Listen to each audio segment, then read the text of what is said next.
Yes, good morning and welcome back to the Football Tribe UG channel. Robert Kesakos is your usual suspect. Welcome back to yet another live broadcast on your favorite football updates channel. It's a beautiful Wednesday morning. It's bright and sunny out there down here in Kampala.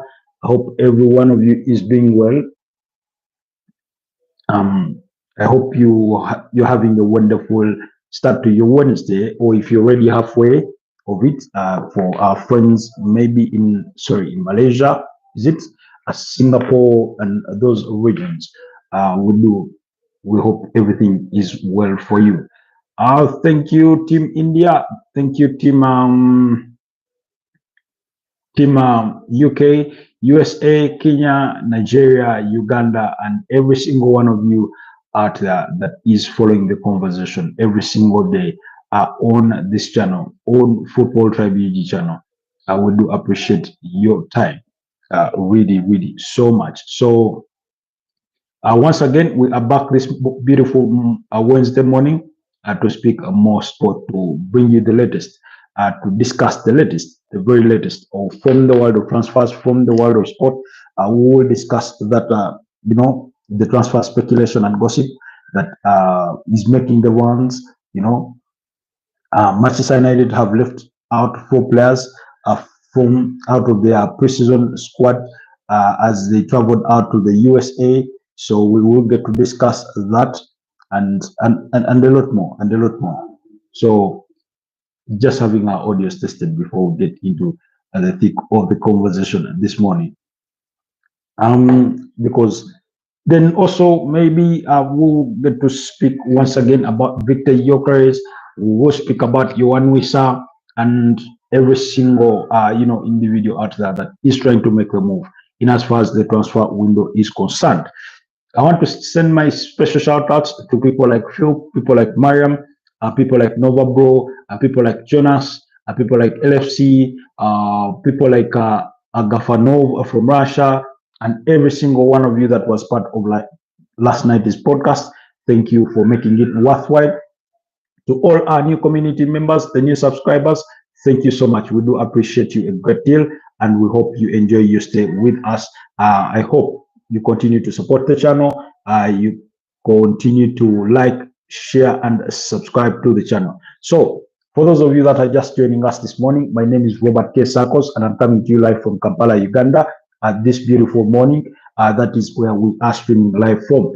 And I can see we have Harry Hasha. Harry Hasha, hi Harry Hasha, you're from Sri Lanka. Oh, Harry Hasha is the first person we are having from Sri Lanka.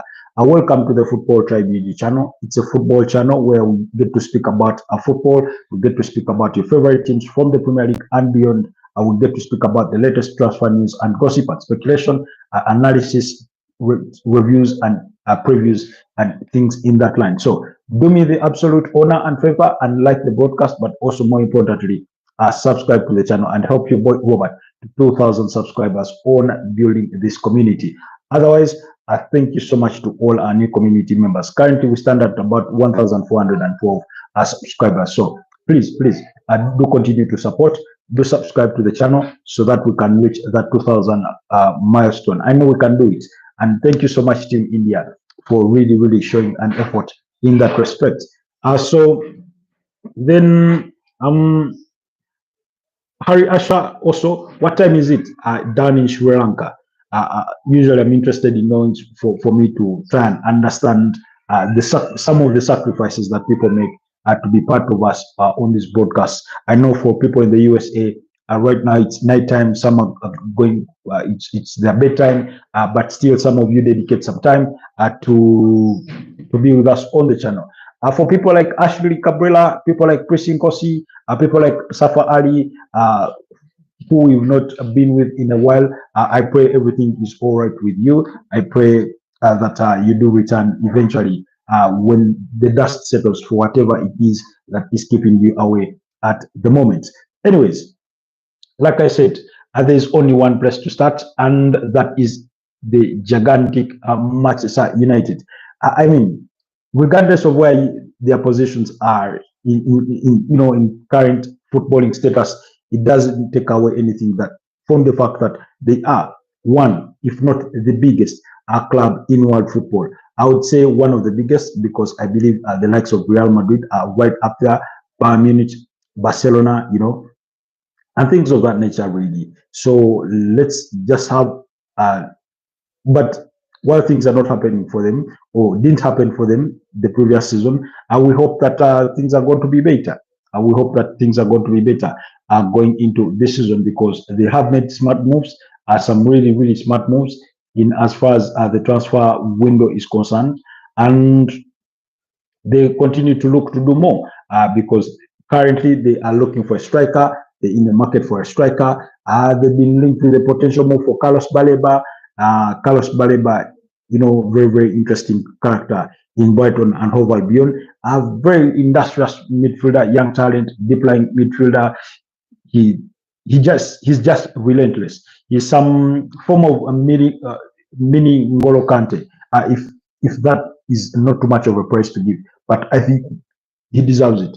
He's that one kind of player, excuse me, that I think would help Manchester United shift. But given that they spent about 50 plus million pounds on signing Manuel Ugarte last summer, it remains to be seen whether they can commit another huge resources to signing a deep line midfielder. Well knowing that maybe Carlos Baleba could go for about 80 to 100 million pounds if Moises Caicedo's transfer fees and that of Declan Rice are benchmarks to be, hinged upon for them to set their asking price for the player. But more importantly, the reason as to why we start our conversation this morning at Manchester United is because 4 players have apparently been left out of their traveling squad to the USA for their preseason tour. Remember, Manchester United are going to be engaged in action during the US preseason tour. They will play some Premier League teams while there. Teams, I think, like Everton, Bournemouth, and West Ham. They've already played Leeds United. That game ended in a goalless draw, as we all know. But more importantly, then those players left out of the traveling squad are Antony, Jordan Sancho, Tyrell Malacia, and Alejandro Garnacho. Those are the 4 players because they are trying to move them on, but they form the large component of the prodigal 5, who are want away players from Manchester United. The other being Marcus Rashford, who has already completed his move to FC Barcelona. So that is a cut. So in regards to what that implies, like I said before, guys, I think this makes Manchester United's hurdle even a bit more difficult because first of all, they've sung like a canary. They've sung like a canary and told the rest of the world how. They've sung like a canary and told the rest of the world how they want these players out, that they have no place at Man United already. And so that means that what that means is that whoever comes in to negotiate with these players or for these players is going to have an upper hand in a way, or a slight advantage, because one, they won't be in any rush, knowing that United are literally desperate to move these players on, because for as long as they stay, they are still on Manchester United's wage bill. For as long as they stay, they perhaps partly disrupt what Manchester United intend to do further in this transfer window. We know that after learning the services of Brandon Bomo as well as Matthias Cunha, and not forgetting Diego Leon, they want to focus on signing a striker. And among the options they are looking at is Benjamin Sesko, who is not going to come any cheaper than 70 million pounds.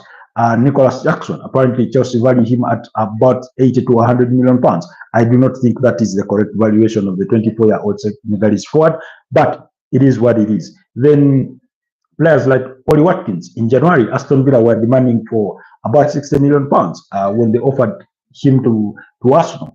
But while that price may have gone down, I do not think it's going to go any lesser than 45 million pounds, perhaps even 50. So for Manchester United to make these financial commitments out in the markets, including their pursuit for a goalkeeper, they are also pursuing that Royal Antwerp goalkeeper, Sene Lamens. I think, I hope I'm pronouncing it rightly. So if they are to make those financial commitments, if they are to make those dream moves a reality, then clearly they ought to move on those players. And moving on players like Alejandro Garnacho, you would think would be easy.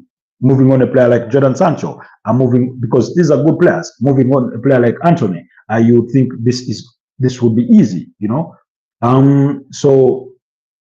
But unfortunately, it may not be the case. Senyonga Jovan, my name is Paul from the USA. Hi, Jovan. What time is it in the USA at the moment? If you're from the USA, but it's good to have you on the channel. I think it's my first time seeing you here on the broadcast. So kindly like the broadcast, but also consider subscribing to the channel. I will do this every single morning at 9 a.m., but also late in the night at 11 p.m. And onwards. And that's for our daily live broadcasts. Others may come in between depending on what the news may demand, but usually that's our routine. So, like I said, it puts Manchester United in that bit of a tough negotiating position because we know Grabetis want to take back Antony, but there are also other clubs that have expressed interest in wanting to sign the 25-year-old Brazilian international. Then you have a player like Alejandro Garnacho. He was attracting a lot of interest from Napoli in January, as well as Chelsea. Now, none of those two have come back to the table to try and negotiate a deal. At the time, Manchester United were demanding up to 60 million euros for the signature of the 21-year-old Argentine international. I'm not sure at the moment Manchester United will be able to milk that much. Now, even though they were to use the benchmark of the price tags for the likes of Antony Madueke, the price tags for the likes of what's his name, Anthony Elanga, Muhammad Kudus, which is all about 55 million pounds. I mean, it becomes a little bit difficult because United are desperate to sell. Hi, Kayode Ogudeji from Nigeria. Our brother from Nigeria is an Arsenal fan. Always a pleasure to have you back on the channel. So when you look at, even if they would have wanted to use those players, their price tags, because 52 million pounds is the total package that Arsenal will have to pay to Chelsea for Noni Madueke, 55 for Muhammad Kudus from West Ham to Tottenham Hotspur, 55 total package for Anthony Elanga from Nottingham Forest to Newcastle. You look at Joao Pedro, they're paying up to 60 million pounds as total package. Guaranteed fees is about 55 million pounds. Jamie Gittens costs about 52.3 million pounds as total package, signing the 20-year-old England international by Chelsea from Borussia Dortmund. So Manchester United would have loved to leverage those figures to benchmark all those valuations to say, look, you are buying a player in the same mold, a player that is not so far off in terms of talent, in terms of, what you would expect for him to develop into a very young player, only 21 years of age. All that cannot come into, gravitas if Manchester United are negotiating a transfer to a player like Alejandro Garnacho, simply because they've outrightly sung like a canary, put him out on the shelf to say he is for sale, we do not want him in here. And maybe, and the longer the transfer window goes on, Manchester United may be compelled to have to sanction a loan move as opposed to a permanent transfer. So let's just wait it out and see. But so far, there's not many teams that have expressed their interest in signing Alejandro Garnacho. Of course, teams like Aston Villa are interested. Teams like Chelsea remain interested, but they've not come henceforth to Manchester United to even start those discussions. Nothing has been reported on the player side. Okay. Kayode says here we go for Gyökeres. Yes, we spoke at very great length about Victor Gyökeres last night, and we will do again this morning. I'm really happy about the signing of Gyökeres. Indeed, every Arsenal fan, I think, not every Arsenal fan, but majority of Arsenal fans must be excited for that prospect. So, Manchester United, this is their traveling squad for the USA tour. They'll have Altay Buendia, Tom Hitton, Damot Me, Will Murdoch, and Andre Onana. Now, I was surprised that Andre Onana is part of the contingent that is traveling to the USA, not because he is an unwanted character within the ranks of the United dressing room, or that they want to move him on, but because he suffered that hamstring injury. Now, report the initial reports suggested that he will be out for 6 to 8 weeks. I do not think that has changed, but maybe his hamstring injury does not necessitate surgery. But let's wait and see. But those are the goalkeepers that Manchester United are flying out with. That's a total of 5 goalkeepers, you know. Then defenders, they have Diego Dalot, Matthias de Ligt, Patrick Chinazie Kwepere Dogu, in other words, Patrick Dogu, Tyler Freddy Chisholm, Aiden Heaven, Diego Leon, Lisandro Martinez, and Nusai Mazarui, Resche Munro, Luke Shaw, and Lenny Euro. Harry Maguire was left out of the traveling squad due to personal reasons. So he is not part of this contingent, for those of you that are wondering. I look at this composition of Manchester United's defenders, and who is the standout defender? Really, Patrick Dogu looked really, really good in that game against Leeds. It was a goalless draw, but I thought he looked impressive in that game. Diego Leon was equally fairly good. But let's wait and see. In terms of midfielders, they have Casemiro, Toby Coyle, Bruno Fernandes, Jack Fletcher, Sekou Kone, Kobe Maino, Mason Mount, and Manel Ugarte. Then for the forwards, they have Amadou Diallo, Matas Cunha, Rasmus Hojlund, Bendito Mantato, Brian Mbomo, Chido Obi, Ethan Williams, and Joshua Zirkzee. So that's the traveling contingent for Manchester United in as far as their pre-season tour in the USA is concerned. But like I said, Harry Maguire was left out due to personal reasons, while Jadon Sancho, Antony, Tyrell Malacia, and Garnacho were all left out because they are expected to leave the club this summer. Then a player like Tyrell Malacia, PSV, where he spent the second part of last season, and not interested in making that move permanent. So Man United will need to find solutions for him in the market. Then the other player being Jadon Sancho. Jadon Sancho is a player that has been spoken about by many, but none has again solidified a move. His wages remain an issue. He was heavily linked to the potential move to Fenerbahce, Juventus, and most recently, teams like West Ham have apparently expressed some level of interest. But once again, none of them has approached Manchester United to try and sign the 25-year-old England winger, who is available for a modest 20 to 25 million pounds, basically. So while in the US tour, Manchester United will play on Sunday against West Ham United. That will be July the 27th. While on July the 31st, that will be Thursday, they will be up against FC Bournemouth. And then on Monday, 4th August, Manchester United will play up against Everton before their game against Fiorentina, which will conclude officially their preseason. That will be on the 9th August before, and then they will have to simply wait it out to play Arsenal in their opening game of the Premier League and new season. Now, like I've said this before, when you look at the run for Manchester United's preseason games, they are dominated by Premier League teams.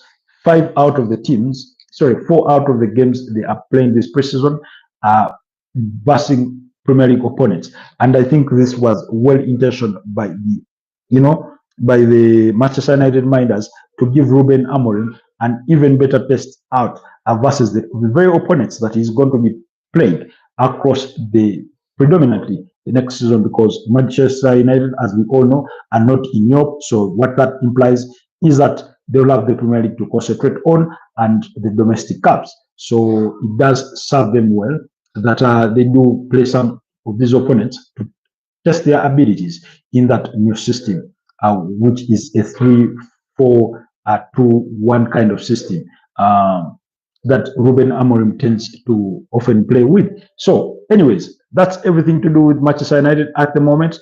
In fact, according to BBC Sport, Harry Maguire is expected to join up with the Manchester United squad preseason next week on Wednesday. So I will wait on that. Quickly, let's run to Arsenal, where yesterday we did confirm to you that they had reached a full agreement with Sporting CP for the transfer of Victor Gyökeres. Now, what is expected in the next 24 hours is that the player will be given a green light formally to travel for his Arsenal medicals. I've seen certain reports that he could undergo his medicals in Singapore, but I'm yet to confirm those reports at the moment. So, but there is speculation that it could be in Singapore that he does travel to do his medicals. Let's wait out and see on that. Excuse me.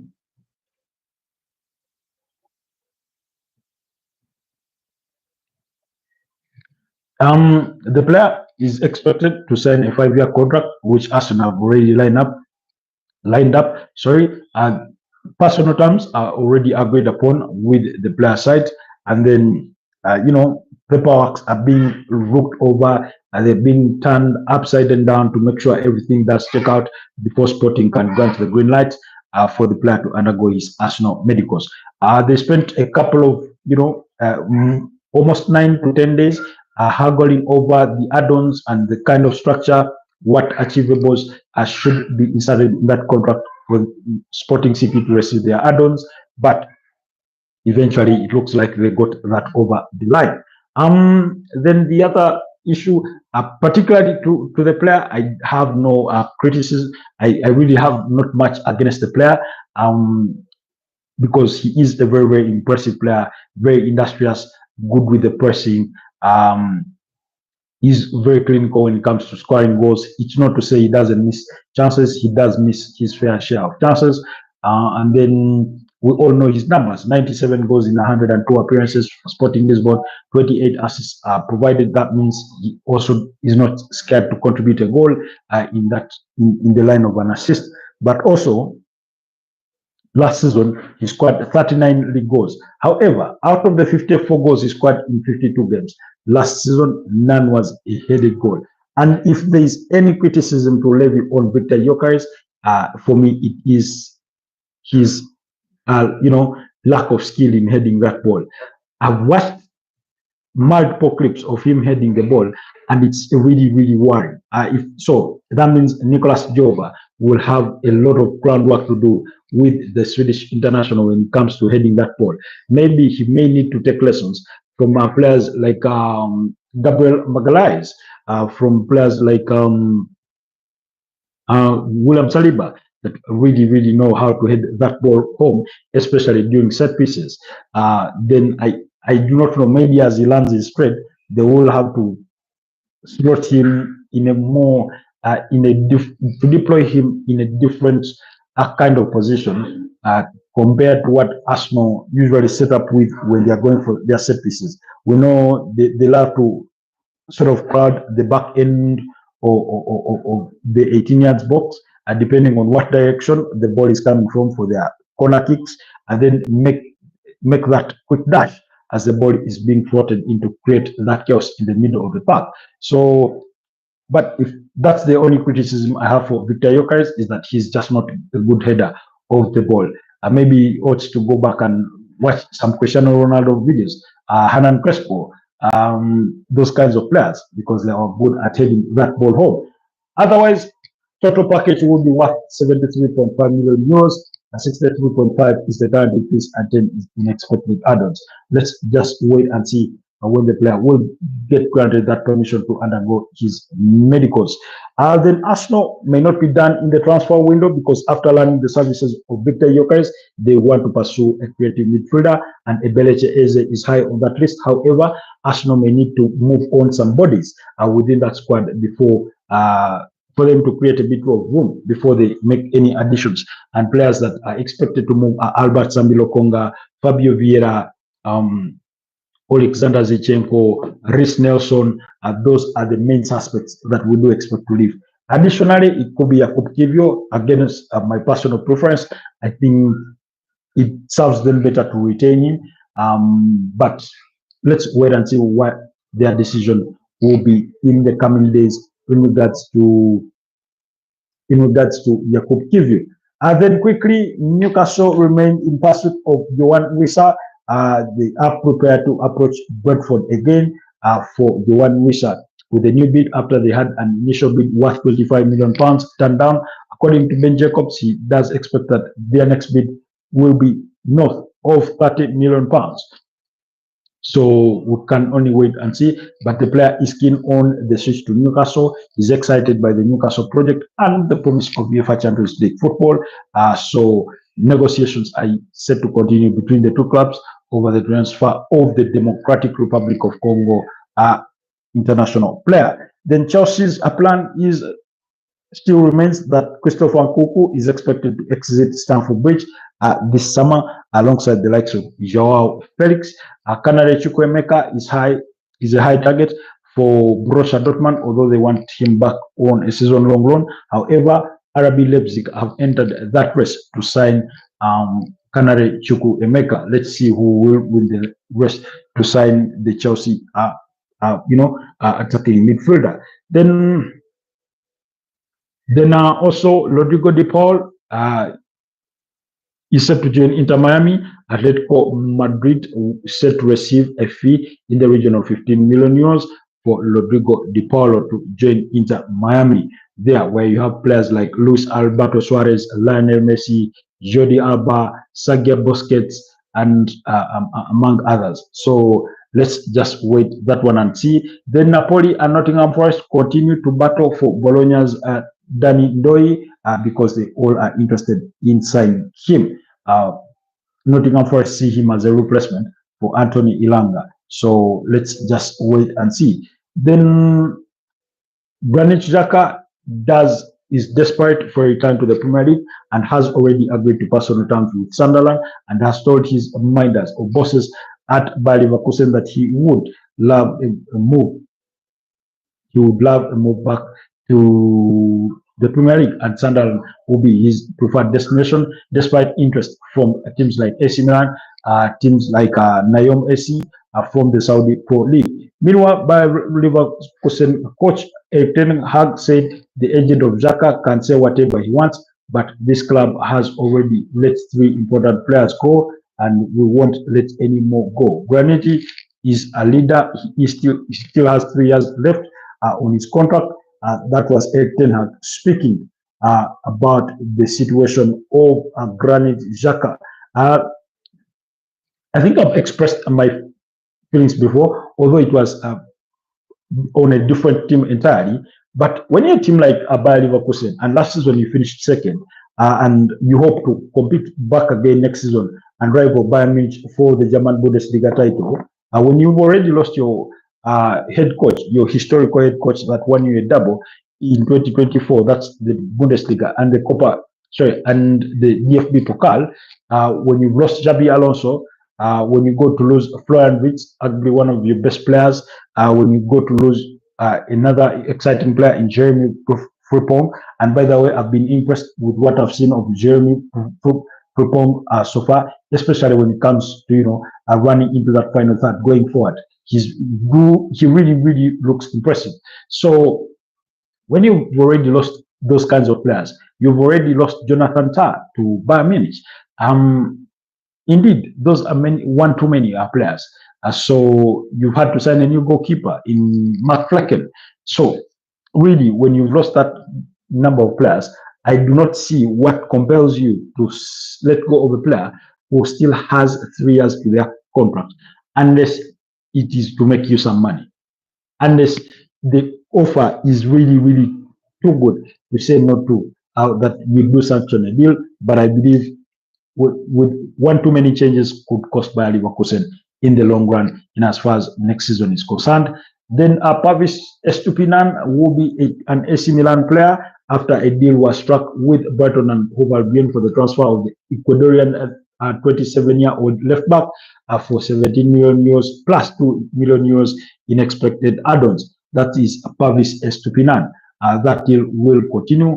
Then Inter Milan remain strong in their pursuit for Ademola Lookman from Atlanta, although Atalanta are adamant that he won't leave the club for less than 50 million euros. Then Richard Rios traveled to Portugal ahead of completing that move from Palmeiras, one of the standout players from the recently concluded FIFA Club World Cup. Then also Francesco Corsica did arrive yesterday in Turin to sign permanently as a new Juventus player. Remember, he was there on loan last season. He's one of those exciting players at Juventus alongside Kenan Yildiz. They are the likes of McKennie.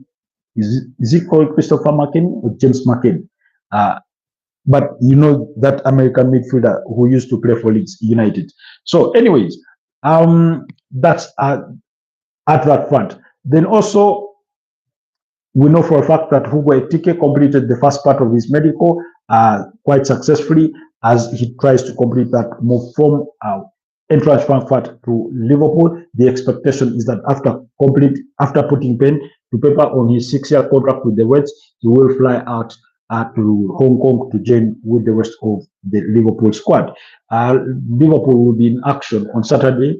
I think on Saturday or Sunday when they play AC Milan.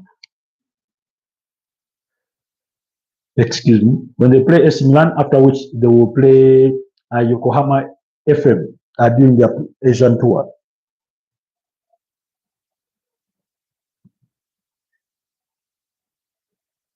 Excuse me. Meanwhile, Raheem Sterling is attracting a lot of interest from Bayer Leverkusen and Juventus. It is being reported that Chelsea want at least £20 million to move on the England attacking winger. Now, I've said this before and I'll say it again. I do not think Sterling, given what we saw last season, is worth £20 million. I think that's a little high. 15 should suffice. The very utmost should be 18, and 18 with add-ons inclusive. So then Brian Mbeumo took part of his first training session with Manchester United yesterday, and he's part of that traveling contingent to the USA for their USA tour. So quickly to the latest transfer speculation and gossip is that Real Madrid's Brazilian winger Rodrigo Goes is one of the candidates to replace Luis Diaz, who is a target for Bayern Munich. That's according to Florian Plettenberg. We know that Liverpool and Bayern Munich remain in contact in negotiations for the transfer of Luis Diaz.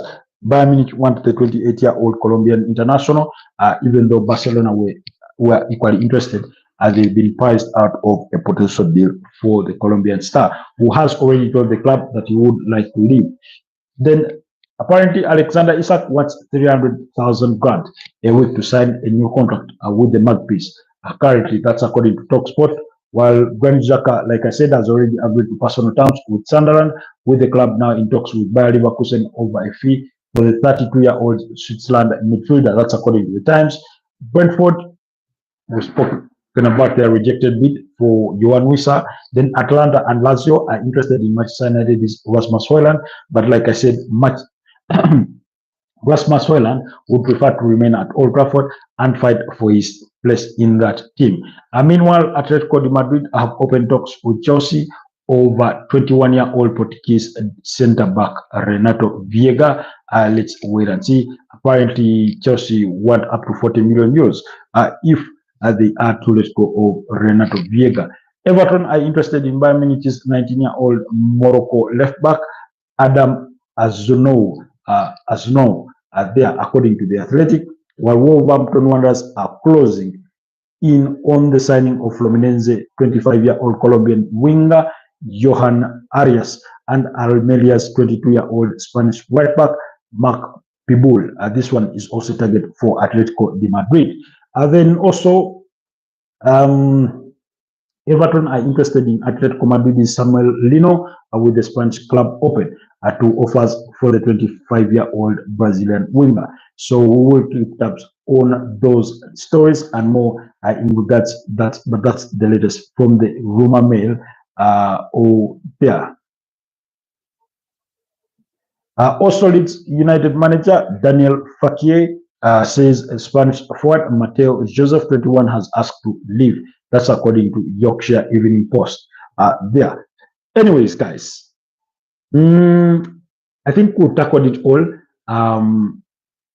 the main key topics that we hope to discuss this morning. I will conclude on those. Is there anything we've left out? I certainly do not think so. I certainly do not think so. But if there's anything we've left out, I will be back to discuss it at a later opportune time.